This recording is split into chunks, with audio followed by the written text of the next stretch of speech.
ജില്ലാ പോലീസ് മേധാവി ഇപ്പോൾ നമ്മളോടൊപ്പം ടെലിഫോൺ ലൈനിൽ ചേരുന്നുണ്ട്. ശ്രീ അജിത് കുമാർ സാറിന് കേൾക്കാമെന്ന് പ്രതീക്ഷിക്കുന്നു. ചിന്താമരയെ അല്പസമയം മുമ്പാണ് പിടികൂടിയത്. ഇത് സ്ഥിരീകരിച്ച വിവരമാണ്. ഇപ്പോഴെന്താണ് അടുത്ത നടപടിക്രമങ്ങളിലേക്ക് കടക്കുന്നത്? എങ്ങനെയാണ് സാർ? ഇത് ആദ്യം നിങ്ങൾ ഇയാൾക്ക് വൈദ്യപരിശോധന വേണ്ടി കൊണ്ടുപോകും. മെഡിക്കൽ ചെക്കപ്പ് എല്ലാം ചെയ്തിട്ട് പിന്നെ ബാക്കി അടുത്ത നടപടികൾ ഇയാൾക്ക് ഡീറ്റെയിൽഡ് ആയിട്ട് നമുക്ക് ചോദ്യം ചെയ്യുന്നതാണ്. സോ പിന്നെ ചോദ്യം ചെയ്തിട്ട് ബാക്കി നടപടികളിലേക്ക് നിങ്ങൾ പോകും. സാർ, ഏത് മേഖലയിൽ നിന്നാണ് പിടികൂടിയത്? ഇയാളുടെ ആ ബോയൽ കോളനി, ഇയാളുടെ വീട് ആ പ്രദേശം തന്നെ ആയിരുന്നു, ആ ഭാഗത്ത് തന്നെ ഉണ്ടായിരുന്നു.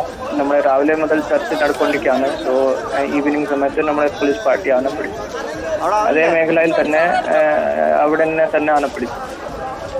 ഏകദേശം 7 മണിയോടുകൂടി മാട്ടായി മേഖലയിലുണ്ട് എന്ന് പറഞ്ഞ് അവിടെ വലിയ തോതിൽ തെരച്ചിൽ നടത്തിയിട്ടുണ്ടായിരുന്നല്ലോ, നാട്ടുകാരുൾപ്പെടെ. ഇൻഫർമേഷൻ ഉണ്ടായിരുന്നു, നമുക്ക് ആ ഒരു ഇൻഫർമേഷൻ ഉണ്ടായിരുന്നു. അവിടെ സെർച്ച് ചെയ്തിട്ട് എല്ലാം നോക്കി, പക്ഷെ ആ സ്ഥലത്ത് ഉണ്ടായിട്ടില്ല. ഫാൾസ് ഇൻഫർമേഷൻ ഉണ്ടായിരുന്നു. വീടിനോട് അടുത്ത പ്രദേശത്ത് നിന്ന് തന്നെയാണ് പോലീസ് പിടികൂടിയത്. അതെ അതെ. വളരെയധികം നന്ദി സാർ ഈ അവസരത്തിൽ പ്രതികരിച്ചതിന്. നെന്മാറ ഇരട്ട കൊലക്കേസ് പ്രതി ചെന്താമര നെന്മാറ പോലീസ് സ്റ്റേഷനിൽ എത്തിയിരിക്കുകയാണ്. പോലീസ് സ്റ്റേഷനിൽ നിന്നുള്ള ദൃശ്യങ്ങളാണ് പ്രേക്ഷകർ കണ്ടുകൊണ്ടിരിക്കുന്നത്.